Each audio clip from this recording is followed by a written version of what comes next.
আসসালামু আলাইকুম। আমরা mentors math Q bank solve করছি। আমরা কনসেপ্ট 15 বা পার্সেন্টেজ চ্যাপ্টারটা করছি। Total math 123। আমরা ক্লাস 1-এ হচ্ছে 1 to 5 পর্যন্ত করছি, ক্লাস 2-তে 6 to 10 পর্যন্ত করছি। এখন হচ্ছে আমরা ক্লাস 3-তে প্রবলেম 11 থেকে হচ্ছে 15 পর্যন্ত ম্যাথ করব। তো আমরা ক্লাসে চলে যাচ্ছি। আজকে হচ্ছে ক্লাস 3, আমরা ক্লাসে চলে যাচ্ছি।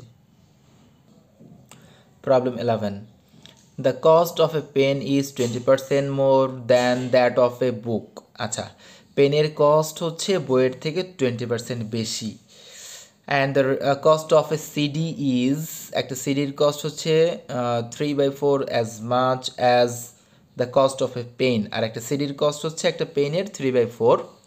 If the cost of the pen is taka 90 more than that of CD, যদি পেনের কস্ট সিডি থেকে 90 টাকা বেশি হয়, what is the cost of the book in taka? আচ্ছা, বইটার কস্ট কত এটা আমাদের বের করতে হবে। সো ফার্স্টে আমরা ধরি লেট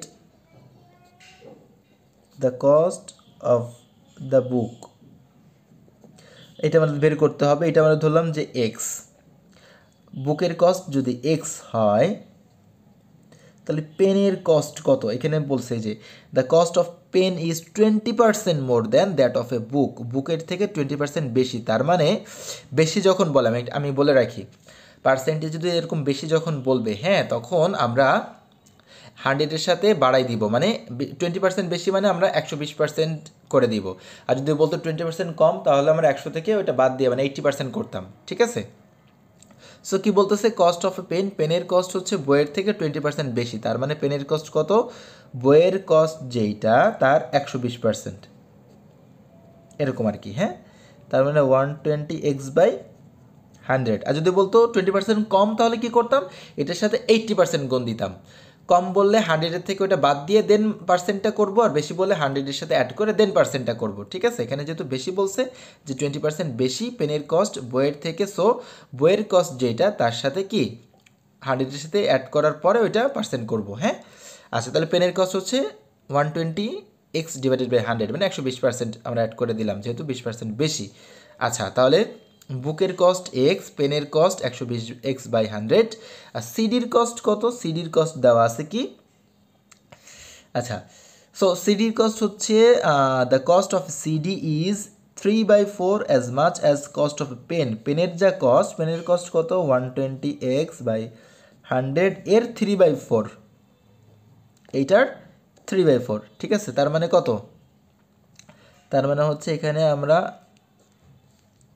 3 4 12 আর একটা 0 এখানে কেটে দিচ্ছি। ঠিক আছে? সো এখানে আমাদের কত থাকে? আচ্ছা, 3 4 12 4, আর এখানে আচ্ছা, সো আমরা সরি কাটাটা ভুল হয়েছে। সো এখানে 3 হবে, 3। ঠিক আছে? আচ্ছা, আমরা করি এইভাবে রেখে দিই, এই 0টা না কাটি, এখানে 3 দিয়ে দিই। তাহলে 90 হচ্ছে নিচে 10, একটা রাউন্ড ফিগার থাকলো। হ্যাঁ, তাহলে আমাদের ইজি হবে। 100-কে রাখতেছি, এই 0টা কাটতেছি না। তাহলে 4 দিয়ে জাস্ট কেটে, 4 দিয়ে কাটলে 30 আর কি। 120-কে 4 দিয়ে কাটতেছি, 30 এখানে আর এখানে হচ্ছে 3, তাহলে 30 90, আর এক্সকে রাখতেছি নিচে 100 রাখতেছি। কেন? উপরে যেহেতু 100 ছিল, পরবর্তী ক্যালকুলেশনগুলো ইজি হবে 100-100-এর সাথে, এই জন্য। সো আমাদের এখানে বুকের কস্ট এক্স, পেনের কস্ট হচ্ছে 120x/100, 20% বেশি ছিল। আর সিডির কস্ট আমরা পেলাম হচ্ছে, সিডির কস্ট হচ্ছে পেনের কস্টের 3/4 যেটা ওইটা, সো 90x/100। এবার আমার পরবর্তীতে যাই, দেখি কি বলতেছে। পরে আবার বলতেছে if the cost of pen is, একটা পেনের কস্ট হচ্ছে 90 more than that of CD, সিডির থেকে 90 বেশি।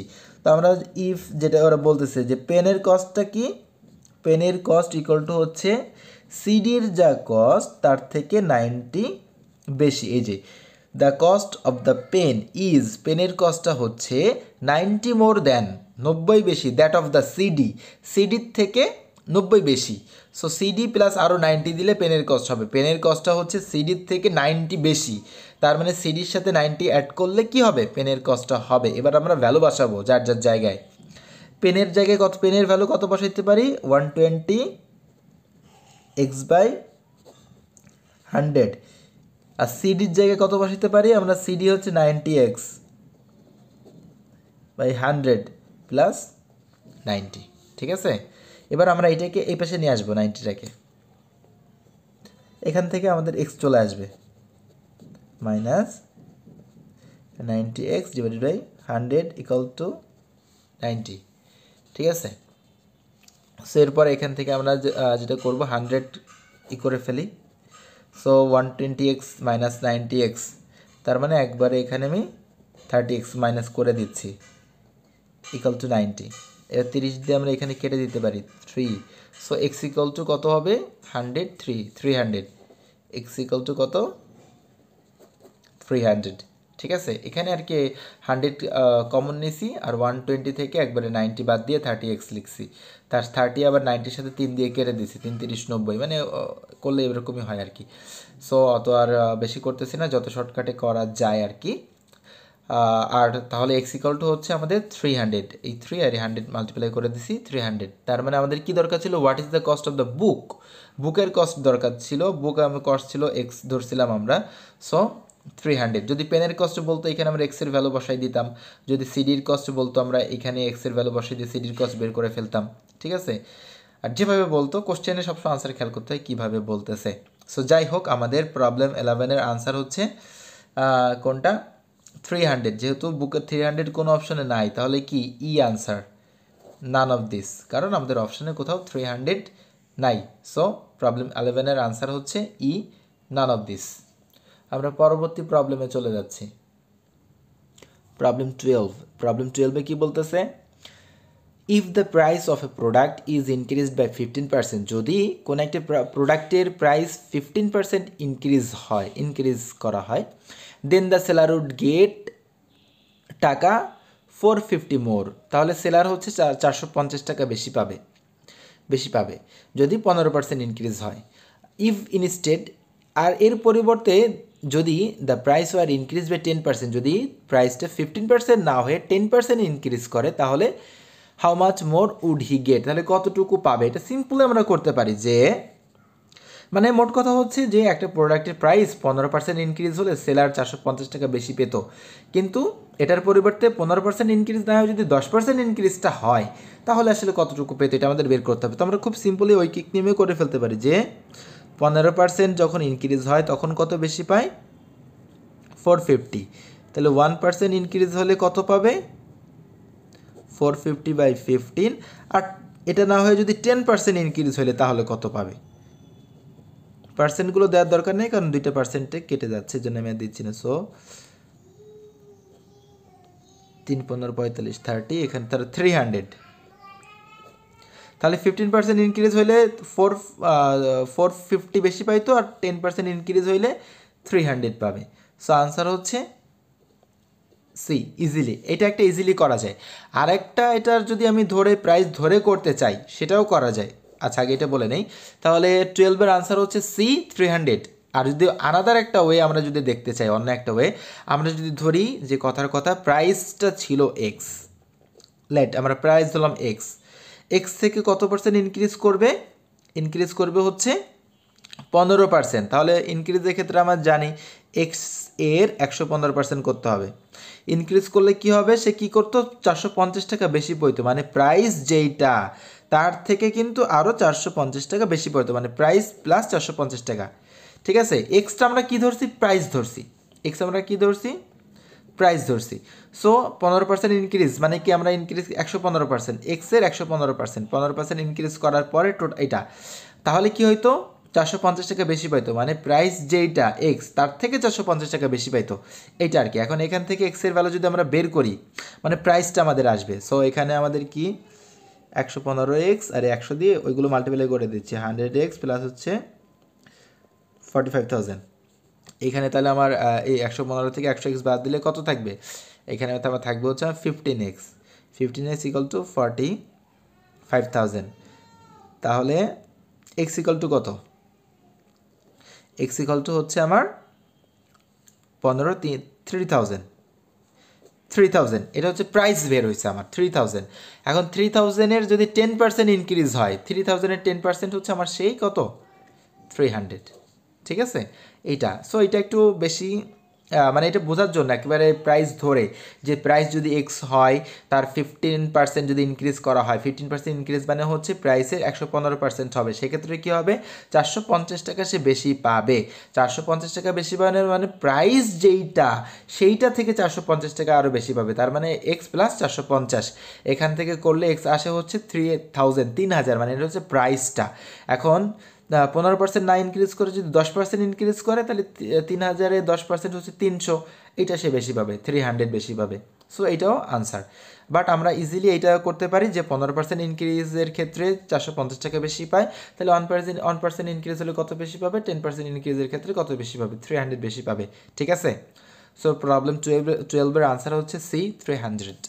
আমরা পরবর্তী ম্যাথে চলে যাচ্ছি। প্রবলেম 13-এ কি বলতেছে, 30% of the members of a swimming club have passed the life saving test।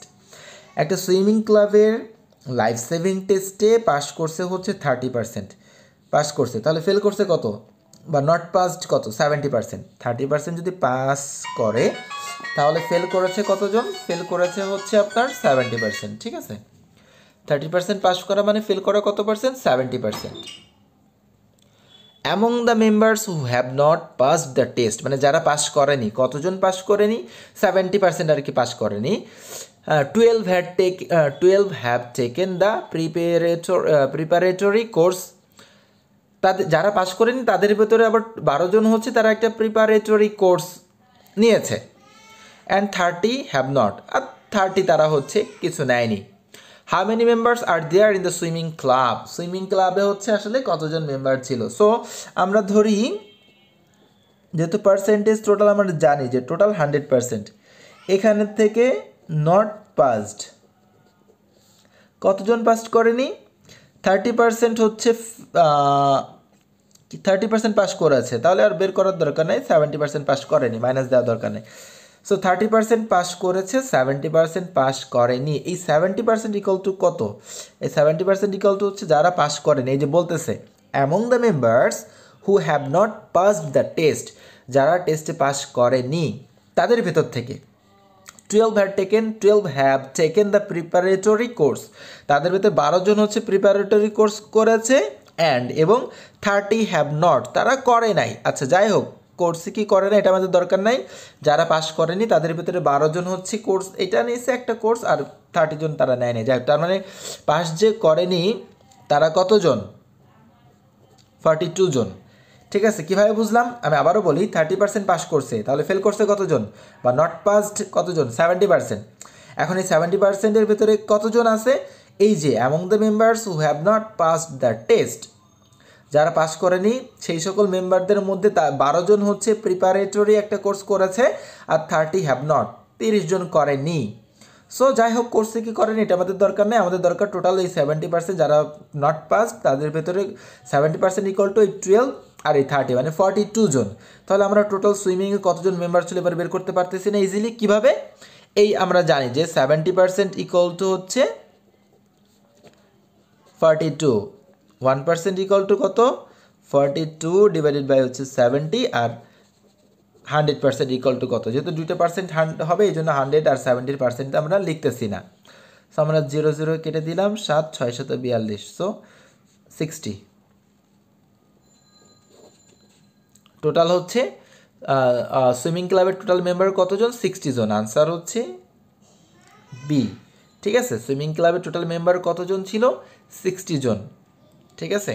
এটা খেয়াল রাখতে হবে, 12 আর 30 42 এরা কিন্তু ওই নট পাস যারা 70%-এর ভেতরে ওইটা। সো 70% ইকুয়াল টু 42, 1% কত, আর 100% কত। যদি বলতো পাস করেছে কতজন, তখন ওই 30% বের করলে হয়ে যেত যে 70% ইকুয়াল টু এতজন, 1% ইকুয়াল টু কত, আর 30% যারা পাস করছে 30% ইকুয়াল টু কত। সো এটা বের করলে কিন্তু আমাদের চলে আসতো, ঠিক আছে। আচ্ছা, তো আমাদের আনসার হচ্ছে 13-এর জন্য বি, 60। আমরা পরবর্তী প্রবলেমে চলে যাচ্ছি। প্রবলেম 14-এ কি বলতেছে, 14-এ বলতেছে in a certain shipment 2% of the boxes shipped were damage. কোনো একটা সার্টেন শিপমেন্টের সময় মানে প্রোডাক্ট হয়তো আনার সময় 2% শিপড প্রোডাক্ট ড্যামেজ হয়েছে, 2% বক্স ড্যামেজ হয়ে গেছে, মানে যতগুলা বক্স শিপ করছে আনছে তার 2% বক্স ড্যামেজ হয়েছে। If the loss per damage box was taka 35, প্রতি ড্যামেজ বক্সে লস হয়েছে 35 টাকা করে, প্রতিটা ড্যামেজ বক্সে লস হয়েছে 35 টাকা করে। And total loss due to damage was 700, আর টোটাল লস হয়েছে হচ্ছে 700 টাকা। How many boxes were shipped, তাহলে শিফট করা হয়েছিল টোটাল কত বক্স। আচ্ছা, সো আমাদের শিপের 2% ড্যামেজ হয়েছে, এইটা একটা ব্যাপার। সো ফার্স্টে আমরা যদি এটা বের করতে চাই যে টোটাল কতগুলো বক্স ড্যামেজ হয়েছে, এটা কীভাবে বের করতে পারি? টোটাল আমাদের ড্যামেজ অ্যামাউন্ট যেটা, যে টোটাল ড্যামেজ অ্যামাউন্ট, হ্যাঁ, টোটাল ড্যামেজ অ্যামাউন্ট যেটা, এটাকে যদি আমরা ড্যামেজ অ্যামাউন্ট পার বক্স দিয়ে ডিভাইড করি, ড্যামেজ অ্যামাউন্ট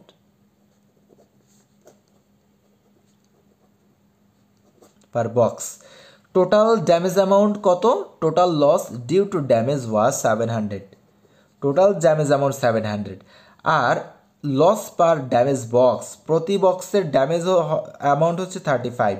তাহলে টোটাল যত টাকা ড্যামেজ হয়েছে আর প্রতি বক্সে যত টাকা ড্যামেজ হচ্ছে, এটা দিয়ে ডিভাইড করি, তাহলে টোটাল কত বক্স ড্যামেজ হয়েছে এটা কিন্তু আমরা পেয়ে যাব। তার মানে টোটাল 20 বক্সেস কিন্তু ড্যামেজ হয়েছে, টোটাল 20 বক্সেস কী হয়েছে? ড্যামেজ হয়েছে। ঠিক আছে, আমি আবারও বলি, টোটাল ড্যামেজ অ্যামাউন্ট কত দেওয়া আছে? 700, পার বক্সে ড্যামেজ হয় কত? 35 করে। তাহলে 700কে টোটাল ড্যামেজ অ্যামাউন্টকে পার বক্সের ড্যামেজ অ্যামাউন্ট দিয়ে ডিভাইড করলে 20 আসছে, তার মানে টোটাল কতগুলো বক্স ড্যামেজ হয়েছে। ঠিক আছে, এখন কোশ্চেনে দেওয়া আছে 2% হচ্ছে ড্যামেজ হয়েছে। In a certain shipment 2% of the boxes shipped were damaged, 2% damage হয়েছে। তাহলে আমরা এবার বলতে পারি না যে 2% ইকুয়াল টু হচ্ছে 20 বক্স, যেহেতু 2% ড্যামেজ অ্যামাউন্ট, আবার ড্যামেজ হয়েছে 20 বক্স, এখান থেকে বের করছি আমরা ড্যামেজ বক্সের সংখ্যা, total damage amount divided by per box damage amount. Total damage box কতগুলো? 20টা। So 2% equal to 20, 1% equal to কত? 20/2, আর যেহেতু আমাদের টোটাল কতগুলো বক্স শিফট করছে ওইটা বের করবো, টোটাল সবসময় 100, সো 100% ইকুয়াল 100 দিয়ে মাল্টিপ্লাই করে দিচ্ছি 50। টোটাল 1000 বক্স শিপ করছিল তারা, শিপমেন্টে 1000 বক্স আনছিল, তার ভেতরে 2% বক্স ড্যামেজ হয়েছে, মানে 2% বক্স বা 20টা ড্যামেজ হয়েছে। এটা আমরা এভাবে বের করলাম। ঠিক আছে, কীভাবে আমি আবার একটু বলে দিই, টোটাল ড্যামেজ অ্যামাউন্ট দেওয়া ছিল 700, আর পার বক্সে ড্যামেজ ছিল 35, তাহলে কতগুলো বক্স ড্যামেজ হয়েছে? 20। আবার বলছে 2% বক্স হচ্ছে ড্যামেজ হয়েছে, তাহলে 2% equal to 20 damage box, 1% equal to কত? 100%, মানে টোটাল শিফট কতগুলো বক্স করছিল তারা। সো এটা হচ্ছে 1000 বক্স তারা শিফট করেছিল। 14-এর আনসার হচ্ছে ডি, 1000 ডি। আমরা পরবর্তী প্রবলেমে চলে যাচ্ছি। প্রবলেম 15টা একটু খেয়াল করতে হবে, কি বলতেছে? A box contains 24 red socks and 43 green socks. একটা বক্সে হচ্ছে রেড শক্স আছে 24 আর গ্রিন শক্স আছে 43। আচ্ছা, how many green শক্স must be removed, কতগুলো গ্রিন শক্স অবশ্যই রিমুভ করতে হবে। কোনটা রিমুভ করতে হবে? Green শক্স from the box so that 60% of the শক্স in the box will be green, যাতে ওই বক্সে 60% গ্রিন শক্স থাকে। আচ্ছা, সো যদি গ্রিন, ওদের কথা কোশ্চেন অনুযায়ী যদি গ্রিন কত পার্সেন্ট থাকতে হবে? 60%, কারণ কি? সো দ্যাট এমনভাবে রিমুভ করতে হবে, গ্রিন শক্সগুলা এমনভাবে রিমুভ করতে হবে যেন 60% of the শক্স in the box will be green, বক্সে 60% গ্রিন শক্স থাকে। সো 60% ওদের কথা অনুযায়ী, কোশ্চেন অনুযায়ী যদি 60% গ্রিন শক্স রাখতে হয় বা থাকে সে তখন, তাহলে রেড শক্স কত পার্সেন্ট থাকবে? 40%, নাকি? রেড শক্স থাকবে 40%।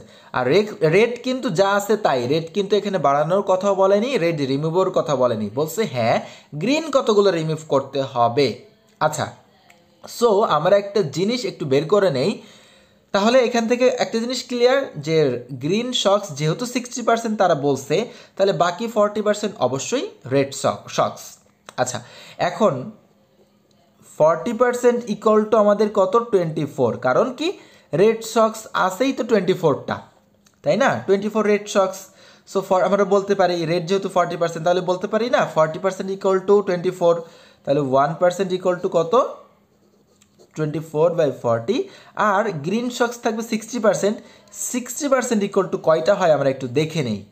সো 24 ইন্টু 60 ডিভাইডেড বাই হচ্ছে 40, 0 0 কেটে দেই, 4 6 24, 6 6 36, 36। তাহলে আমরা দেখতেছি যে 60% ইকুয়াল টু হওয়ার কথা 36, কিন্তু গ্রিন শক্স আছে কয়টা? 43 না? গ্রিন আছে 43, বাট গ্রিন থাকতে হবে কয়টা? 36। তাহলে বাকি যে 7টা থাকে এই 7টা আমাদের রিমুভ করে ফেলতে হবে। ঠিক আছে, এই যে how many green শক্স must be removed? 7 green শক্স remove করলে তাহলে 36 হবে, তার মানে 60% হবে। আমি কোশ্চেনটা আবার একটু বলে দেই। একটা বক্সে 24 রেড শক্স ছিল আর গ্রিন ছিল 43। এখন কোশ্চেনে বলতেছে যে how many green শক্স must be removed from the box, box থেকে কতগুলো গ্রিন শক্স রিমুভ করা হলে বা অবশ্যই রিমুভ করতে হবে, সো দ্যাট যাতে 60% of the শক্স in the box will be green, বক্সে 60% শক্স গ্রিন থাকে। আচ্ছা, এখন ওদের কথা থেকে আমরা শুরু করতেছি যে গ্রিন যদি 60% থাকে বা রাখতে হয় তাহলে রেড থাকবে 40%। এখন আমরা জানি রেড আছে 24 piece শক্স, so 40% equal to 24, 1% equal to কত? আর এই 60% ইকুয়াল টু কত? 36 পিস হয়। বাট গ্রিন আছে কয়টা? 43টা। তাহলে রিমুভ করতে হবে কয়টা? 43 মাইনাস এই 36 রাখতে হবে, 7টা রিমুভ করতে হবে। তাহলে 7 গ্রিন শক্স রিমুভ করলে 36 গ্রিন শক্স থাকবে, তখন এটা 60% হয়ে যাবে। আর বাকি 40% তো রেড 24 ইকুয়াল টু 40% তো আছেই এইটা। সো আমাদের আনসার হচ্ছে কয়টা রিমুভ করতেছি আমরা? 7। বি 15-এর আনসার হচ্ছে বি। সো এইটা ছিল আমাদের পার্সেন্টেজের 3rd ক্লাস। হ্যাঁ, আমরা পরবর্তী মানে 4th ক্লাসে 16 থেকে 20 পর্যন্ত ম্যাথ করবো ইনশাআল্লাহ। সবাই ভালো থাকবেন, আল্লাহ হাফেজ।